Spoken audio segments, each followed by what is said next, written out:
This is how you have been programmed.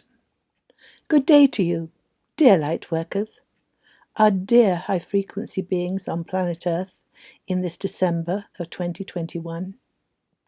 And so time passes, and the great awakening of humanity in this time of revelation continues. Indeed, there is much for the wonderful brave souls of humanity to awaken to. There is the great corruption of the planetary governance system, of money, of politics, of medicine, of history.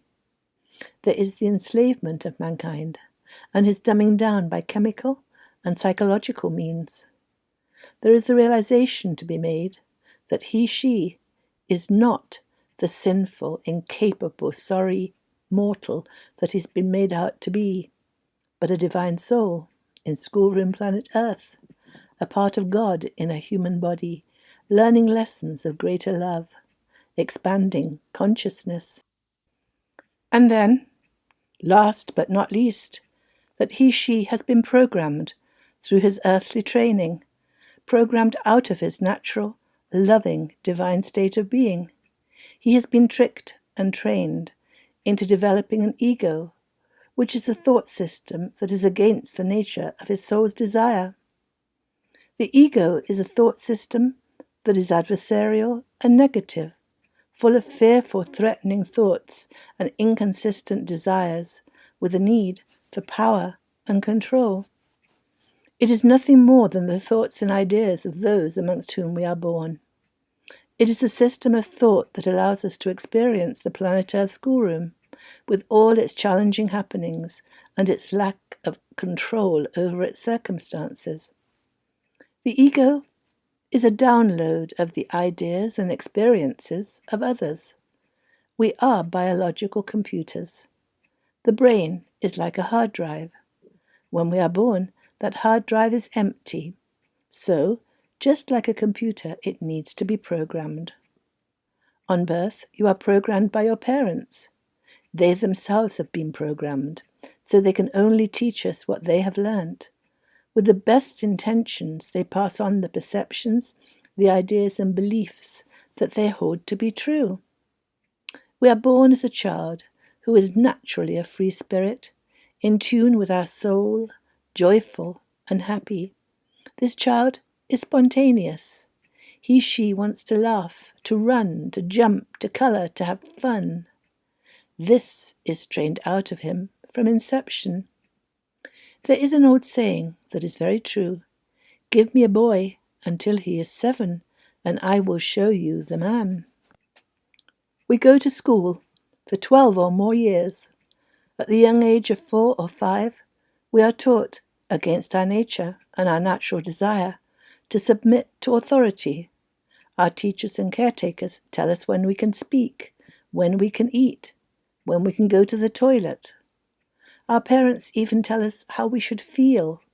They are allowed to be sad or angry, depressed or shaming and blaming. We, on the other hand, as children, always have to be glad. We are not allowed our feelings, and when we do not obey, when we are angry or we argue, we are punished. And so the majority of us suppress our feelings and submit.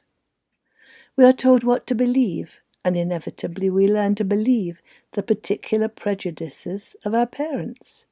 The ideas of the society amongst whom we are born are instilled into us.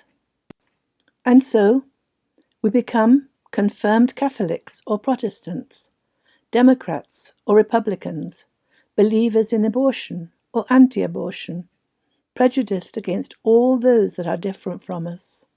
The list of entrained beliefs goes on and on. And you can't protest. You can't be unhappy. As children, you must be glad. If you do want to fit in and be approved of, you must talk as your society does, dress as they do, think as they do. And then there are the painful trite sayings that are said to us thoughtlessly, over and over again, throughout our lives. We are made to feel less than, not good enough, by words such as, you won't amount to anything, you're stupid, that's ridiculous, Can't you do anything right? On and on goes the negative litany of words and historical sayings that the human mind is trained to repeat over and over again. It is the accumulation of all this programming that forms the human ego. The ego is the idea of ourselves and our world that has been imprinted upon us. Much of this process is painful, for we are taught to think of ourselves as sinners who are inadequate and not worthy of life or living. These so hurtful thoughts we suppress. We force them into our subconscious, for they are too painful to contemplate, and so we have cognitive dissonance. Our soul has a natural wish to be perfect, whole, complete, and loving. Our soul knows us as the holy beings that we are, and yet our subconsciously repressed ego feelings inevitably tempt us to behave in inconsistent ways. We say one thing from our soul nature and do another from our ego entrainment.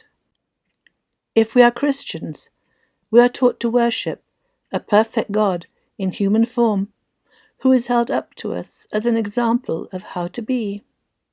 We are exhorted to be perfect, as he is perfect. And of course we fail, for we are not perfect, we are human.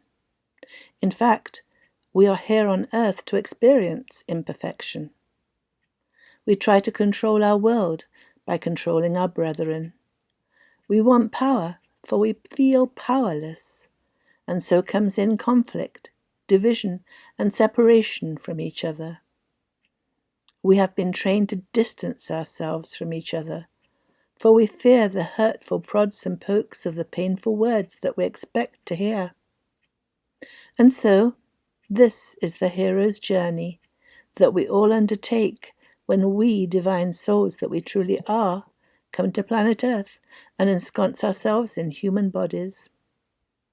A human life is a perceptual programming download from cradle to grave, and through our peers, television programs, news, movies, religions, governments, our programming continues throughout our lives. We are here to expand consciousness, to grow our wisdom, our love, our compassion, our understanding of all that is, by experiencing the challenges that this human life gives us.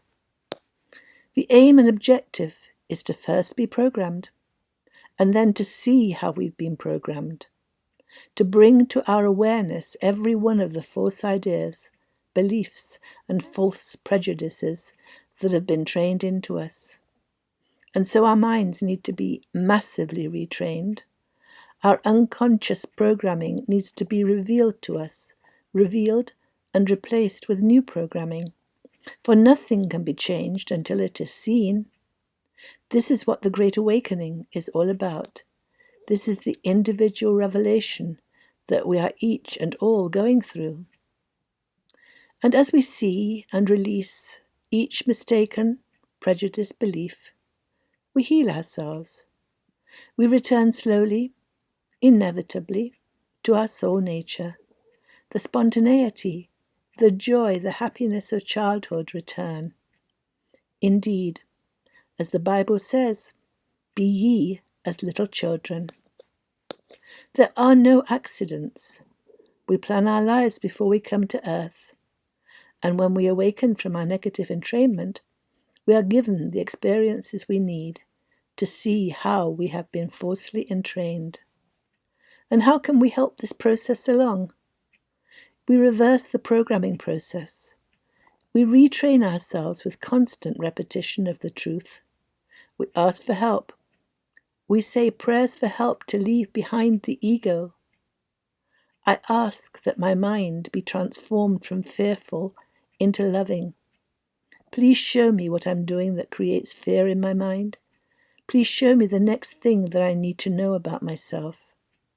I am the love. I am the light. I am the truth. I and all my brethren are holy souls in human bodies. We are immortal, eternal beings of love and light. I know who I am. I am the divine in manifestation in the physical world, in a body experiencing the planet Earth schoolroom. I know what I am. I am a creator. I create as my own creator creates through thought, word, and manifestation. I know how I serve by the amount of light and love I radiate into the world.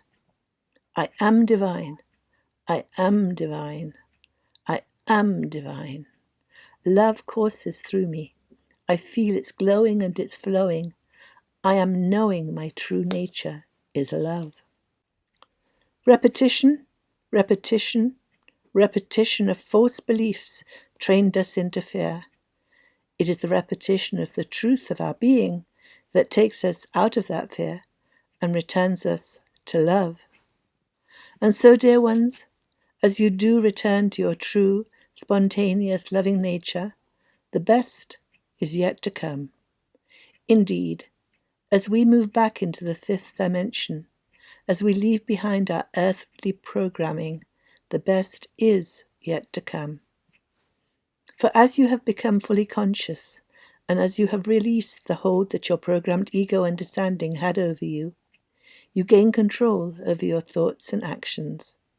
And now you become the producer, director, actor, and writer of your own script in this planet Earth stage play. You have control over what happens in your life. That was Aita, channeling her higher self. We are blessed beings, indeed.